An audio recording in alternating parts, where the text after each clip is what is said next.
When a mother kills her own flesh and blood, she breaks a sacred bond. I had to accept that they weren't coming back.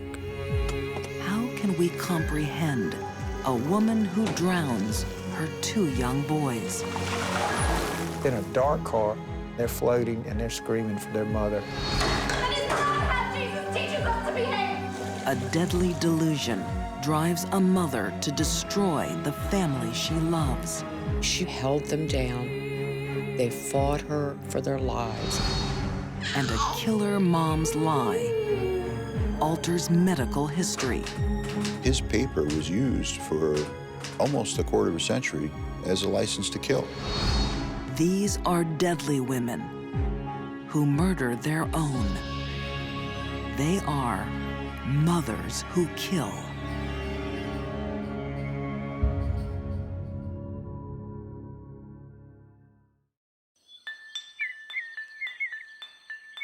It's 1964 in upstate New York. Newlyweds Tim and Wanita Hoy look forward to the birth of their first child. Wanita said that her mother always told her that she was good for one thing, and that was to make babies, to have children. Doing well. Have a good day at work. But none of her children will live for long. She secretly murders them.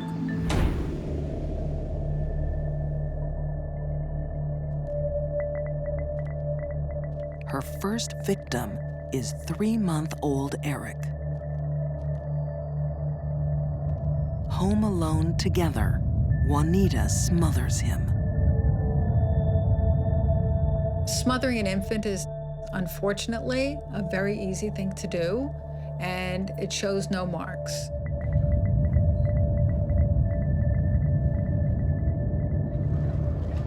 Investigating Wanita's story, husband and wife writing team Jamie Talon and Richard Firstman discover a cold, distant killer. Wanita didn't seem to grieve as you would expect a mother to grieve.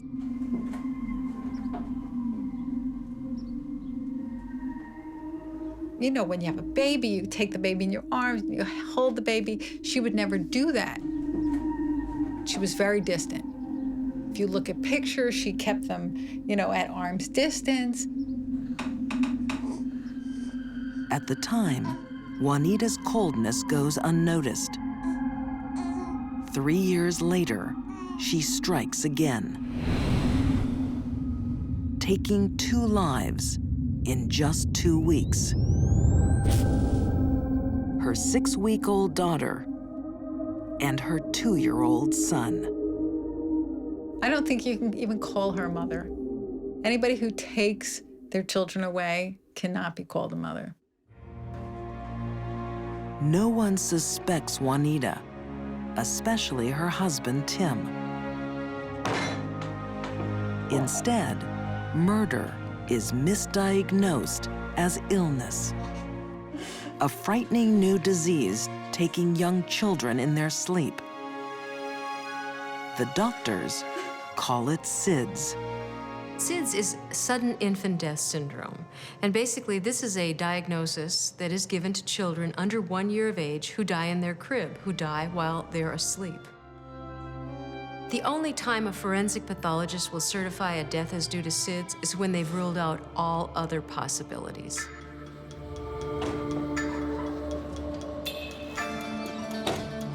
Doctors are left trying to explain the deaths rather than police. When Wanita and Tim are expecting their 4th child, one doctor is determined to stop another family tragedy. Dr. Alfred Steinschneider was sort of recreating his research world to understand why babies die inexplicably for no apparent reason. And along came Wanita Hoy.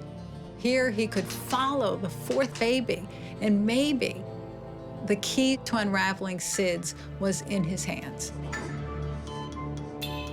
Wanita's new daughter, Molly, is monitored at Dr. Steinschneider's sleep clinic. She was a happy little girl. She was just a joy to have around, you know, just a sweet little girl. Corinne Dower was one of the nurses who cared for baby Molly. Molly came in as a SIDS patient. We rocked her, we walked her, we fed her, and she was doing well. So how's she doing today, nurse? She's doing much better. Responding already. Well, I'll leave you some.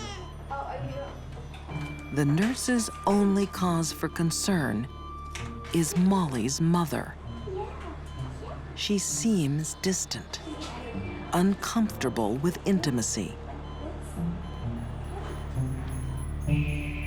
She never hugged it, never kissed it, never said, you know, anything. She just... And I thought that's a little strange. And that's kind of what led them to suspect that there was something else going on here. They have this mother who seems to really have no connection to the baby, and then these babies are dying mysteriously. The nurses believe this medical investigation should be a murder investigation. Their boss doesn't agree. Yes, nurse. I'm really concerned about Wanita Hoy and her nurse child, Molly. In what way? I'm sorry. The nurses were very vocal in expressing to Dr. Steinschneider what they felt was going on here. Doctor, it's just too suspicious. And several of them went to him and said flat out that she's killing her babies. What are you basing this on, feeling or facts?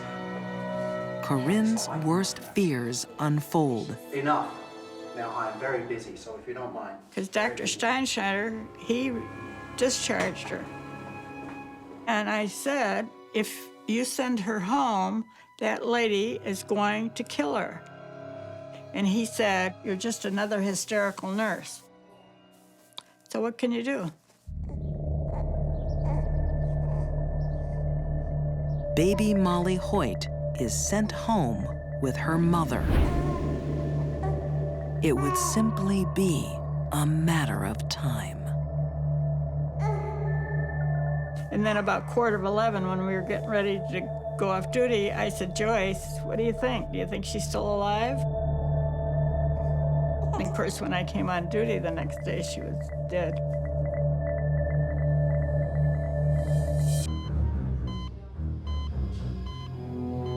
Wanita Hoyt has mysteriously lost 4 children in 4 years. Her doctor blames sudden infant death syndrome. Oh, isn't he adorable? Her nurses have the correct diagnosis. This mother is a killer. The nurses suspected it, but they had no power to investigate. Look, I've heard enough. And people didn't want to believe that a mother would kill her own children. When Wanita has her 5th child, SIDS researcher Dr. Alfred Steinschneider thinks he is on the cusp of medical history. He was looking for families with these multiple deaths because he wanted to bring the next child into the laboratory to see if there was any way that they could figure out why babies die of SIDS. The doctor is developing a breakthrough theory that SIDS is hereditary. Wanita Hoyt's tragedy seems the perfect case to prove it. See you, big fella. After monitoring the newborn in his clinic, he sends him home with his mother. The nurses protest, but Dr. Steinschneider is determined to prove his theory.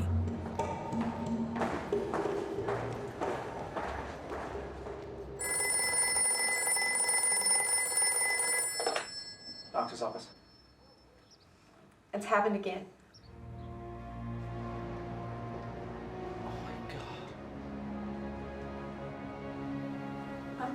Is there something wrong, Doctor? They wept when he died. Noah Hoyt has died. This one nurse said she couldn't even look at Dr. Steinschneider. I warned you. She said, I told you so. I told you so. Medical research allows another murder. You really can't distinguish between SIDS and what they call a gentle smothering. So when you don't have any really hard evidence, it's very difficult to make an accusation. With every tragic death, Wanita Hoyt gets more attention. It's exactly what she wants. She suffers from a disturbing psychological illness, Munchausen syndrome by proxy. And this is basically where women, it's almost always women, will cause illnesses or even deaths in their own children in order to gain sympathy and attention for themselves. Wanita Hoyt is, you can't think of a more a classic case than hers. But in 1971, Wanita isn't diagnosed or investigated. Dr. Steinschneider publishes her case as proof that SIDS is hereditary. He becomes famous as doctors around the world follow his research. Steinschneider had the chance to intercede, to save these babies, and yet what he did was take these cases, take these deaths, and turn them into a theory that was fraudulent. So he used these deaths to advance his own career. And there's really nothing more cynical than that. For the next 22 years, SIDS research is sent off on the wrong track. And Wanita Hoyt, child killer, remains free. Until District Attorney Bill Fitzpatrick takes a look at Dr. Steinschneider's research paper. Pretty obvious to me that they were talking about the murders of 5 children. Bill Fitzpatrick believes the doctor's theory allowed Wanita and other mothers to murder with impunity. His paper was used for almost a quarter of a century as a license to kill. Sergeant, I brought in my photographs of my babies just to show you how beautiful they were. Aged 46, Wanita Hoyt is called in for an interview. I was actually watching through a glass partition, and Trooper Mulvey, in a very, very gentle voice, told her, Wanita, you know, this is not the way the kids died. These are my babies. My babies. In our wildest dreams, we didn't think we would get a confession. You don't have any crime scene photos. You don't have any eyewitnesses because Wanita was the only one there when the babies died. You're telling me that this was all coincidence? And there came a time where she, put her head down for a second. I'll never forget these words. She looked up in a very sorrowful voice and said, I've asked God so many times to forgive me.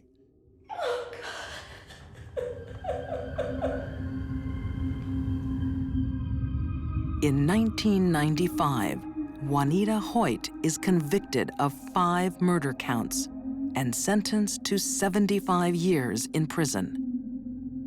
Dr. Steinschneider's theory is in tatters. SIDS does not run in families, but murder does. Instead, SIDS research refocuses on infant sleeping positions with amazing success. They suggested something called the back to sleep movement. And what was found was stunning. The incidence of SIDS dropped from 5.6 per 1,000 deaths to less than 0.5 per 1,000 deaths. In other words, only one infant death in 2,000 births. This has been amazing. In 1998, Wanita Hoy died in prison of cancer. This murderous mom helped mislead SIDS researchers, costing countless lives. She gave an alibi to other mothers who would kill their babies. And she murdered her own 5 children. This was a woman who craved a lot of attention. A sad person who nobody really understood the complexity of her sadness until it was too late.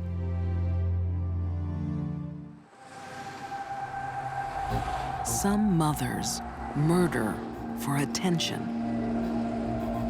Others kill for love while under a deadly delusion.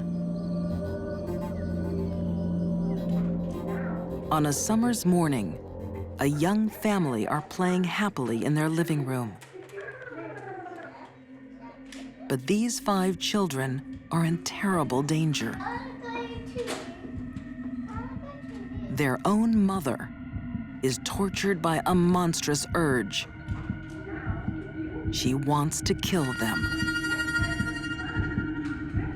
There was all these crazy things going through her head, driving her to places that she didn't want to go. No one could believe that a mother would do this. No one has ever encountered a mother like Andrea Yates. It was just absolutely incomprehensible. This is the whole symbol of motherly love turned upside down.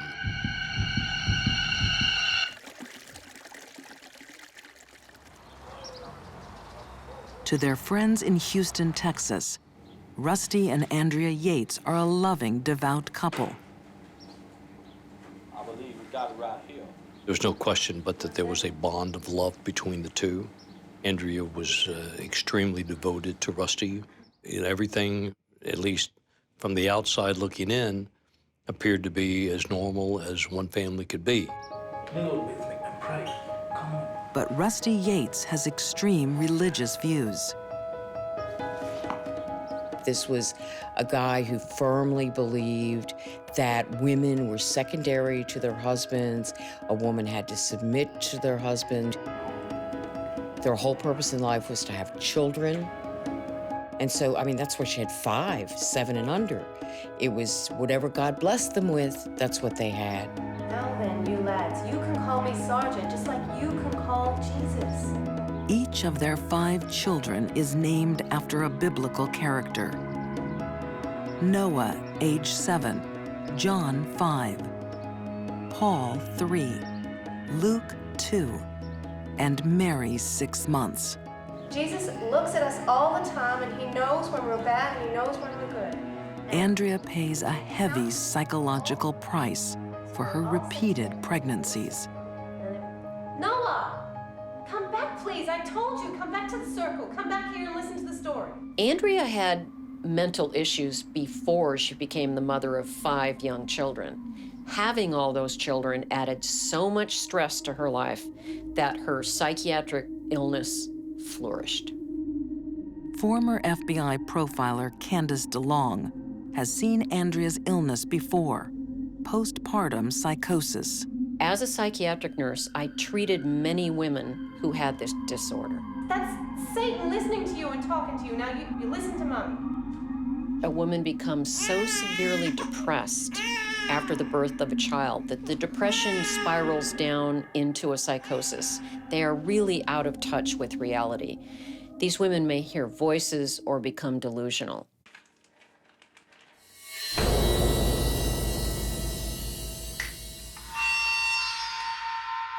The voices in Andrea's head tell her Satan will take her children. She thought that she was a bad mother, and because she was a bad mother, all of her children were going to go to hell. Author Diane Fanning sees each new child adding to Andrea's psychosis. Russell once found her in a bathroom holding a knife up to her throat and ready to commit suicide. No! So she had a serious mental health issue. That is not the way.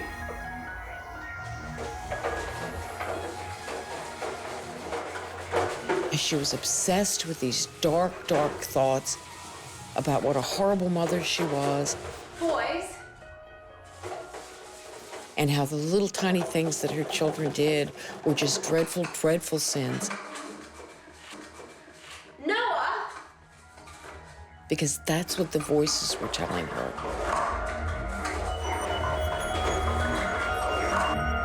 Noah, quit it! That is not how Jesus teaches us to behave! What about this one? For 2 years, she is in and out of psychiatric treatment. But the healthcare system limits her stays. The mental health professionals did not feel that she should be leaving. The insurance ran out, and there was no way they could pay for it without the insurance.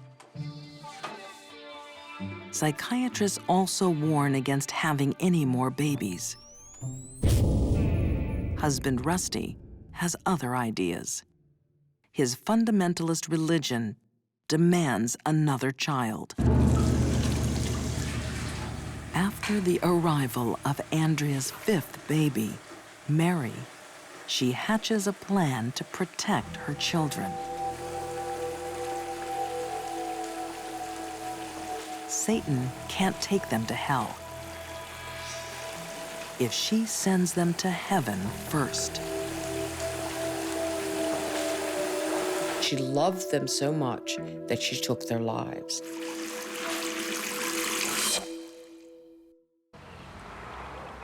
In Houston, Texas, Rusty and Andrea Yates have a new addition to their family.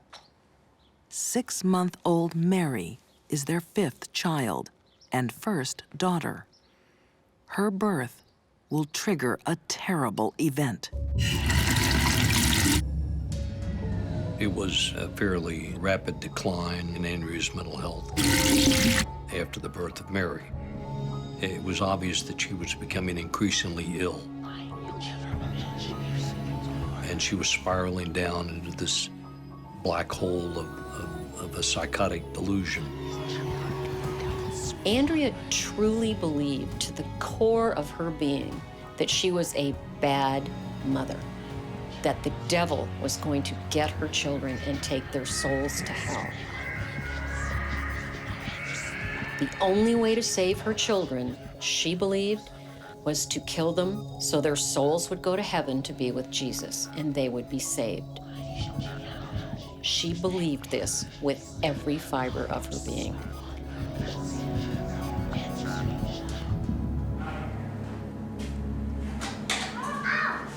Noah, take that out of your brother's mouth. On the morning of June 20th, 2001, Andrea acts on her deadly delusion. Sit down there. Come on, honey. Let's just leave those for kids. Huh? Noah, you come and take charge of your mother, okay? I gotta go, huh? Rusty kissed the kids goodbye, not realizing that it was the last time he would see them alive. And he leaves for work.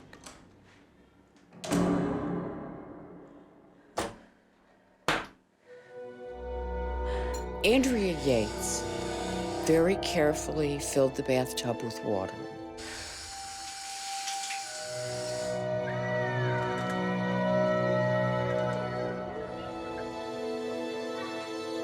One by one, Andrea takes her children into the bathroom.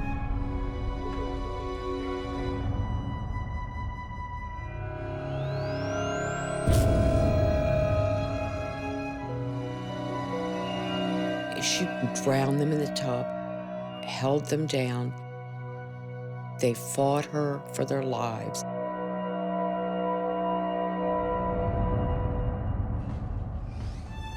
Noah, the eldest, is the last of the 5 children to die. As she drug him back to the bathroom to drown him, he kept saying, "I'm sorry, I'm sorry, I'm sorry." Because like little children often do, Noah took the guilt onto himself. Because we all, when we're little, think our parents are perfect. And whatever we do, we deserve it. Tenderly, Andrea places her children's dead bodies together, clasping baby Mary's hand in her brother's. It's almost as if little brother is taking care of baby sister on the road to eternity. Andrea absolutely believed she was saving their souls. There's no question about it.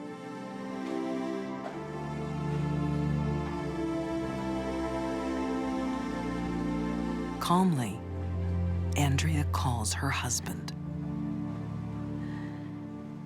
You need to come home. After Andrea drowned the children, she did not try to cover up her crime. She called the police and told them to come over. She called her husband and told him to come home. Why would she do that if she believed what she had done was wrong? There's no explanation. She wouldn't.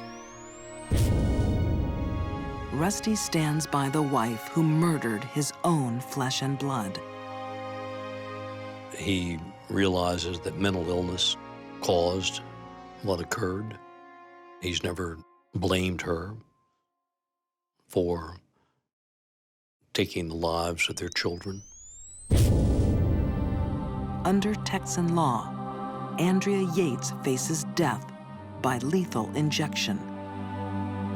She should have been put into a hospital right away, but instead she was put on trial, threatened with a death sentence. She wasn't a heinous capital murderer. She was a sick, sick woman, and she needed help, not the spectacle of a trial. I don't think a civilized society should ever execute the mentally ill when they are compelled to commit a crime because of their illness. But she wants to be executed. She didn't want a trial. She didn't want me as a lawyer. She wanted to go immediately to death row because she believed in her unreal world that Satan lived within her. And by being executed, she would save the world from the devil. Andrea Yates escapes the death penalty. In March 2002, she is sentenced to life in prison. There is so much tragedy in the story of Andrea Yates. 5 children had their lives taken away before they really had a chance to live them. That is just so inconceivably horrible. 5 children at once. Andrea, too. She is a victim of her own mental health.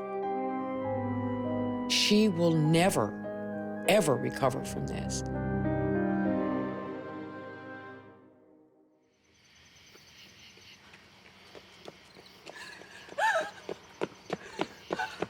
A quiet fall night. Somebody help me, please! Somebody! Shattered by a mother's frantic screams. Her 2 children have been kidnapped. A black man's taking my baby! A black man's taking my baby!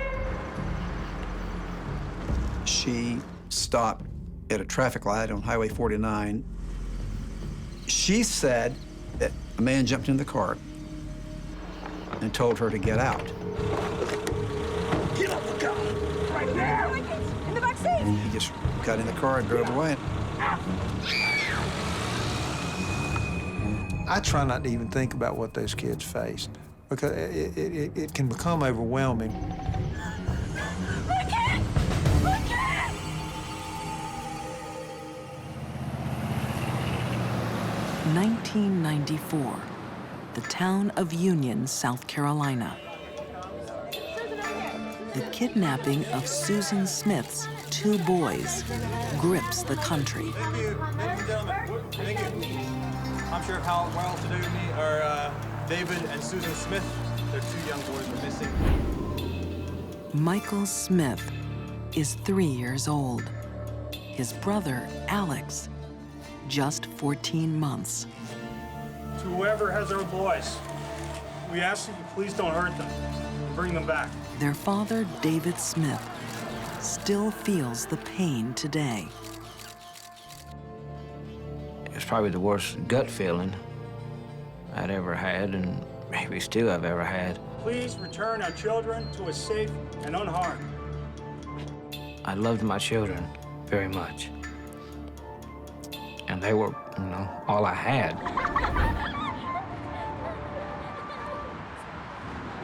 The boys disappear at a time when David and Susan's marriage is in trouble. It was a pretty rocky marriage from the beginning. She fell for somebody that was actually her supervisor where she worked. And so things started falling apart. Susan is in love with Tom Findlay, a wealthy local businessman. So when are we going to meet next? Soon. I promise you. Anytime before the weekend? In the middle of '94, we decided to separate, and we filed for divorce. But as the search for their children continues, David and Susan are united in grief. As newspaperman Gary Henderson watches Susan, his reporter's instinct kicks in. I never saw any real tears. I heard sounds that sounded like someone trying to cry. I don't know how else to put it, and I can't imagine life without them. Susan, you know that? I noticed immediately she was speaking in the past tense, and that sort of sent a flag up for me. Why would you be speaking of these kids in the past tense if you really thought they were still out there alive somewhere? Law enforcement officers are also skeptical. They put Susan on a lie detector. Susan continually failed one question on the polygraph. Do you know where your children are?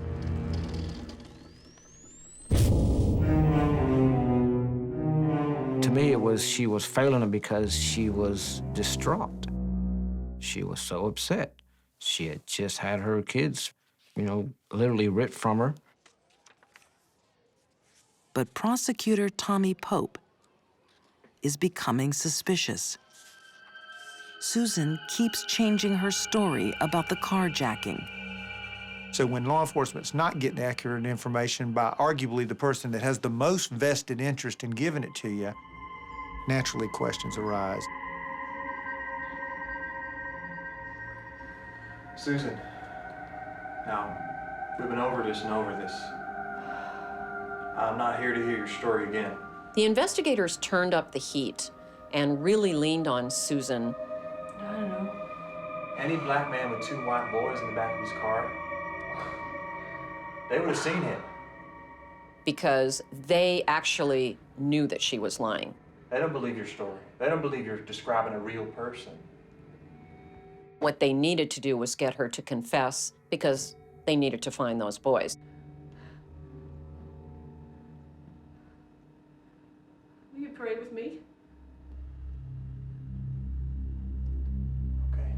Sheriff Wells utilized a well-known technique in police interrogations, and that is what we call the come to Jesus talk. Please bless our sons, Michael and Alex. Bring them safely back to you, O Lord. He appealed to her sense of decency and fear of God to get the truth.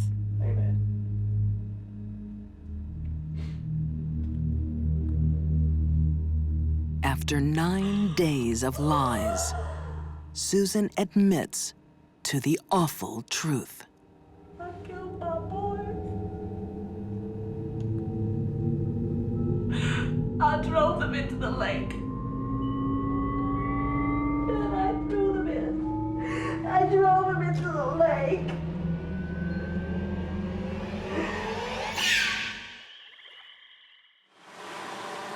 In South Carolina, police have spent 9 days searching for 2 missing boys. But the little boys haven't been kidnapped. They've been murdered, drowned by their own mother. I had to accept that, we weren't gonna find them. That they weren't coming back.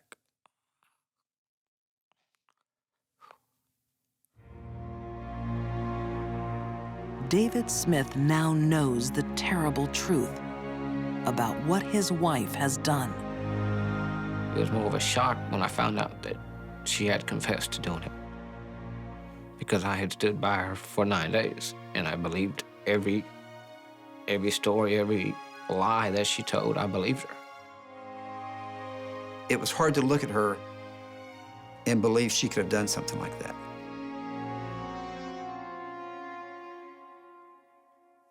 And I think that's what everybody had a problem with.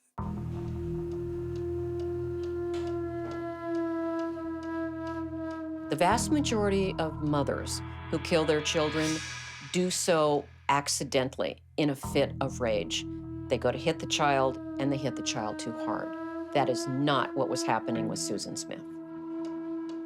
Susan is haunted by a violent past. Not listen to you anymore. I came in like 5 minutes ago. What the hell are you doing? You sitting there on the couch? A lot of things happen to Susan that don't happen to other people. Push me, huh? You think you can push me and get away with it? Yeah, I don't think so. Let's not. Susan did have a very hard childhood coming up. Her father killed himself when she was very small. She was molested by her stepfather.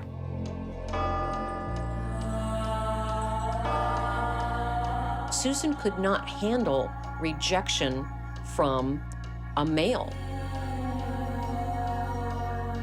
This is not uncommon among female sex abuse victims as adults that were abused by their fathers. They cannot stand the rejection of a man. It tears them apart.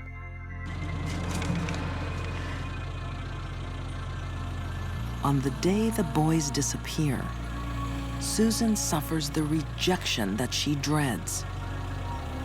She was hoping to marry Tom Finley. Tom Finley wrote her a letter and told her that he didn't want kids.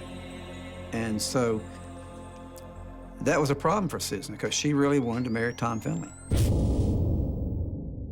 The letter is the catalyst for Susan's cold-hearted decision.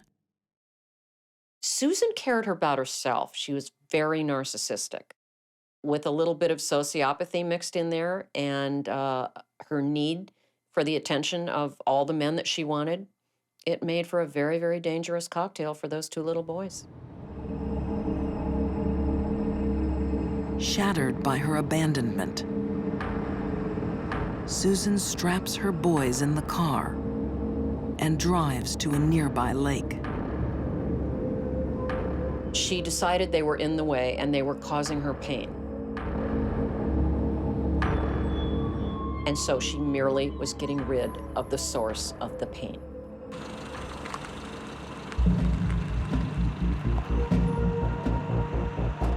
Susan stopped at the top of that ramp, which is a pretty good fall down to the lake.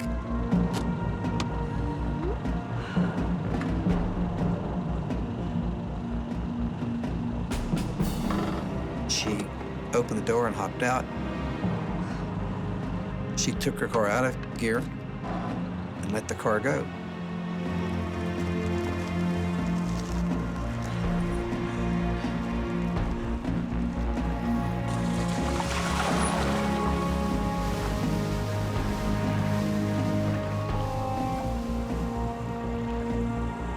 She said that when the guy took her kids, that They were screaming, "Mommy, Mommy." I bet they were. In a dark car that's now rolled down into the lake, and they're floating, and they're screaming for their mother.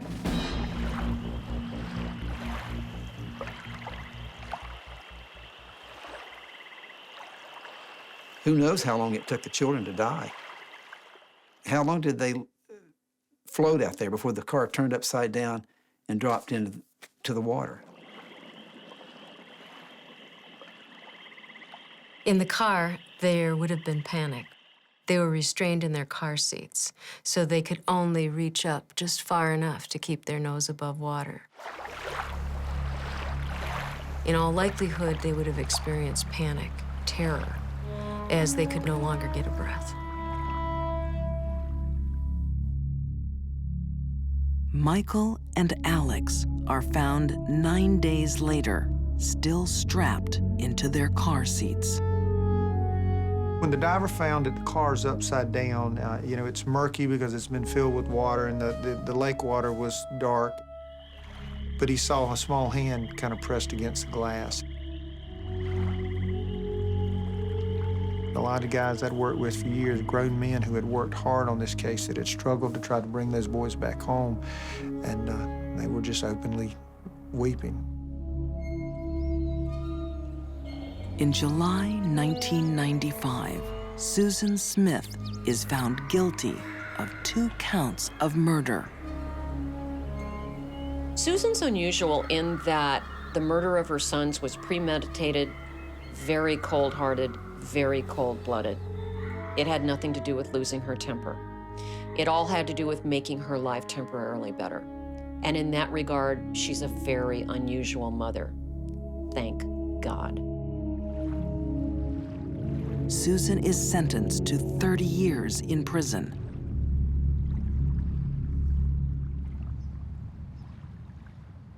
David Smith still lives every day with what she did. There's no answer to give somebody on how to deal, especially with the loss of a child. You have to find it inside yourself. I forgave Susan for what she did a long time ago, because to me it was, keeping that in was letting her win, and I had to let that go to move on. I don't ultimately think that death would have been the best punishment, because this way now she has to live with, she has to wake up with every day what she did to Michael and Alex.